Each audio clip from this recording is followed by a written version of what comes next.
Recado para Lula ou espantalho da direita? Qual será peso político de Milei na América Latina? Goiás News. Notícias sem mais delonga.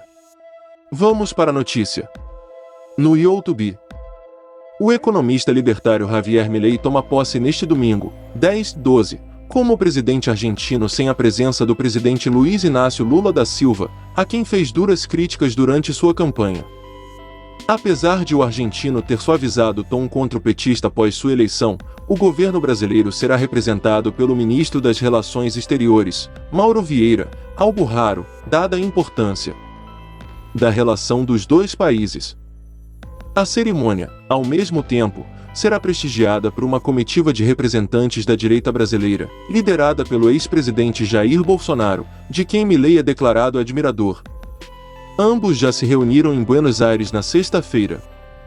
A vitória de Milei nas urnas tem sido comparada com a eleição de Bolsonaro em 2018, já que ambos se projetaram como líderes controversos do campo conservador, com propostas radicais e uma postura antissistema, embora o brasileiro tenha sido parlamentar por 3 décadas antes de conquistar o Palácio do Planalto, enquanto Milei exerceu um mandato de deputado federal. Para analistas políticos ouvidos pela BBC News Brasil, porém, a eleição do novo presidente argentino não deve ser lida apenas como uma repetição da política brasileira de 5 anos antes, mas traz reflexões sobre os desafios que se colocam à frente para o governo Lula e o campo bolsonarista. Por um lado, o resultado da eleição argentina é visto como um recado para o Palácio do Planalto ao evidenciar a dificuldade que governos têm tido para se manter no poder na América Latina. Na grande maioria das disputas presidenciais dos últimos 5 anos, foi a oposição que se saiu vitoriosa. Por outro lado, a vitória de Milei também é lida como um risco para o campo da direita. Embora sua eleição seja mais um sinal da força da ultradireita no continente, suas chances de êxito ainda seguem muito incertas, dado o tamanho da crise econômica argentina e a complexidade das propostas que o elegeram, como a ideia de dolarizar a economia e acabar com o Banco Central. Reeleição em queda na América Latina para o diretor do Instituto de Pesquisas Quaes, o cientista político Felipe Nunes. A vitória de Milei traz uma importante mensagem para Lula, não tanto no sentido de evidenciar a força do campo conservador, que não é novidade no Brasil, mas de ser mais um exemplo da dificuldade que mandatários têm tido em diferentes países para se reeleger ou eleger um sucessor, independentemente do campo que representam. Um levantamento do cientista político argentino Gerardo Munt, professor da University of Southern California, Estados Unidos, corrobora essa tese. De 18 eleições disputadas na América Latina desde 2019, o candidato governista venceu apenas no pleito realizado neste ano no Paraguai.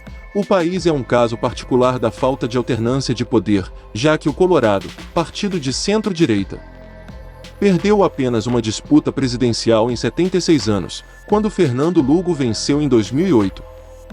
O caso argentino ilustra bem a dificuldade governista nos últimos anos, especialmente impactada pela duradoura crise econômica. O presidente de direita Maurício Macri não conseguiu renovar seu mandato em 2019, quando foi derrotado pelo candidato de esquerda, Alberto Fernandes. Este, por sua vez, não foi capaz nem mesmo de viabilizar sua candidatura à reeleição, lançando seu ministro da Fazenda, Sérgio Massa, para disputar a sucessão, no pleito vencido por Milei. Já no Brasil, Bolsonaro foi o primeiro presidente a não conseguir se reeleger desde a redemocratização, ao perder a disputa de 2022 por margem apertada para Lula. A América Latina tem sido marcada nos últimos anos por um processo muito claro de rejeição aos governos, mais do que uma tendência pró-direita ou anti-esquerda.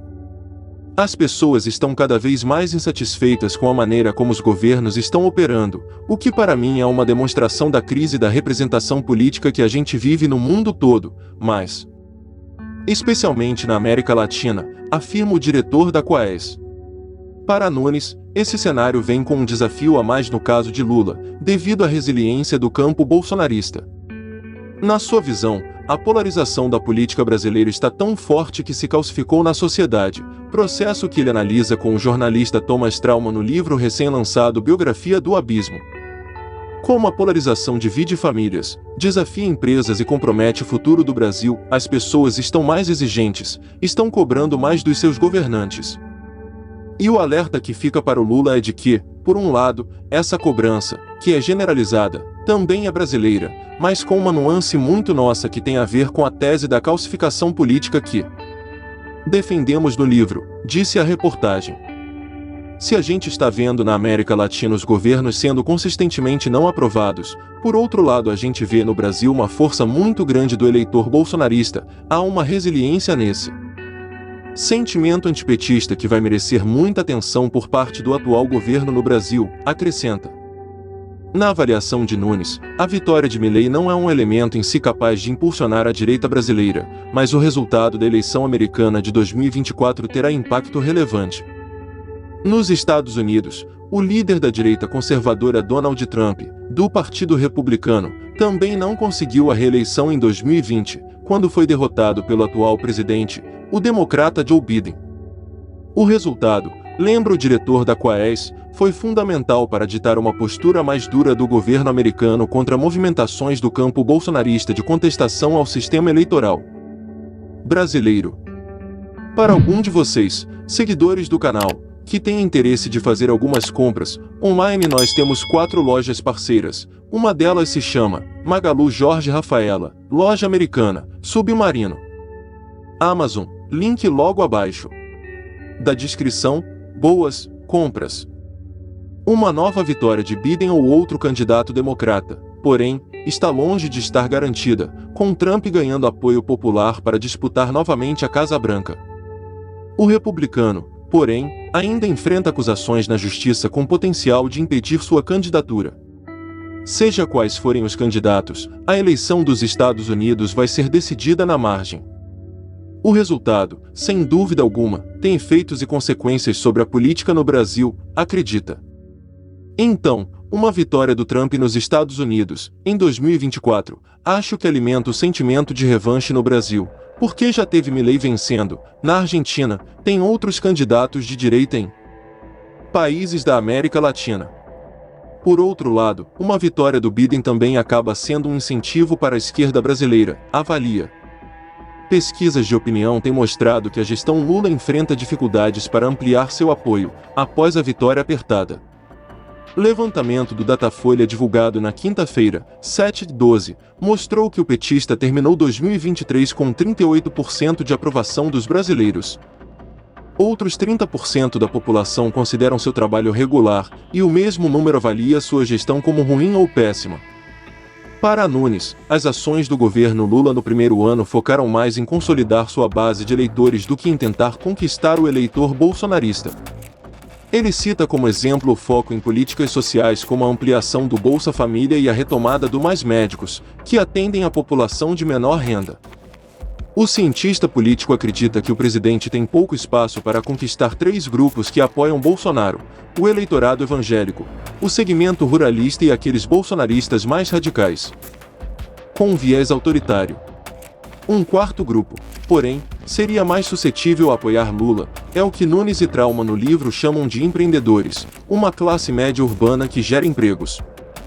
Na sua avaliação, programas como o Desenrola, de renegociação de dívida, podem atrair a simpatia de parte desse grupo para o governo.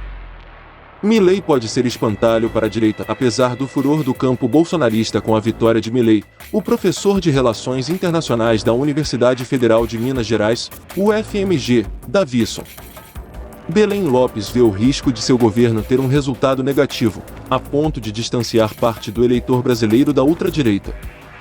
O futuro presidente argentino assume com grandes desafios pela frente, dada a profunda crise econômica do país, e foi eleito com propostas radicais e de difícil implementação.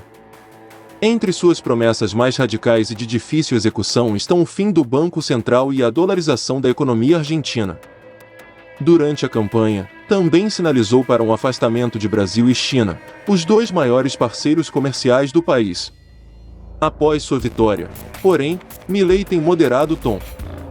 É possível imaginar a relação oposta, em vez de a Argentina de Milei servir de vitrine para ser emulada pelo Brasil no futuro, pode ser o contrário.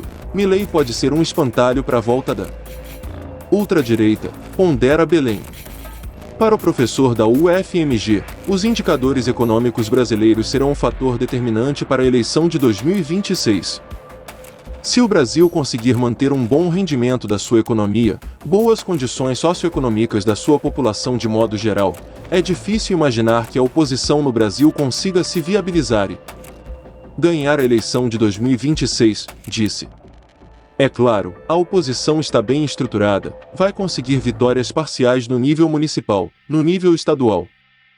Mas no nível federal teria que haver uma queda na performance do governo em relação ao que está acontecendo em 2023.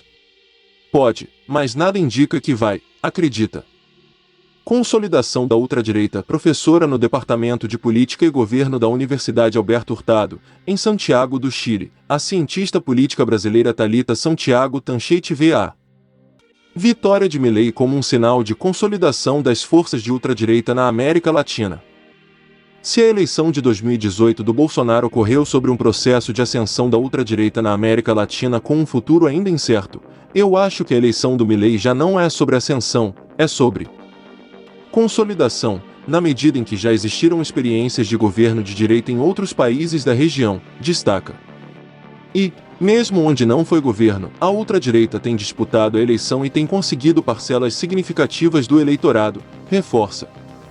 Ela cita como exemplos o caso do próprio Brasil, em que Bolsonaro governou e perdeu a reeleição por uma margem pequena, o de El Salvador, governado desde 2019 por Nayib Bukele, ou mesmo o do Chile, em que o presidente de esquerda Gabriel Boric, eleito em 2022, sofreu forte queda de popularidade e viu o campo conservador avançar. Hoje, é a ultradireita, ressalta Tanchete, que controla o Conselho Constitucional chileno, eleito para escrever a nova Constituição do país, depois que uma primeira Assembleia de viés progressista teve seu texto final rejeitado em votação popular. A nova proposta de Constituição, agora em versão conservadora, será submetida à população em 17 de dezembro. Na sua leitura, o campo da ultradireita tem crescido na região seguindo uma onda global de frustração com as promessas não cumpridas da democracia ou com aquilo que as pessoas achavam que a democracia deveria cumprir, o que resultou em desconfiança na política e nas instituições. Para Tanchete, cada vez mais as disputas eleitorais na América Latina terão como um dos polos de disputa a ultradireita, que vem mobilizando o campo conservador no lugar antes ocupado por uma direita mais moderada.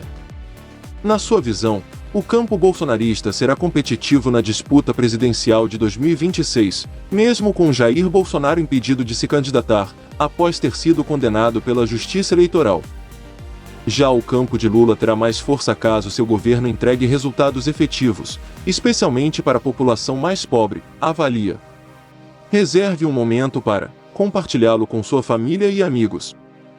Eu adoraria ouvir sua opinião sobre este conteúdo na seção de comentários logo abaixo.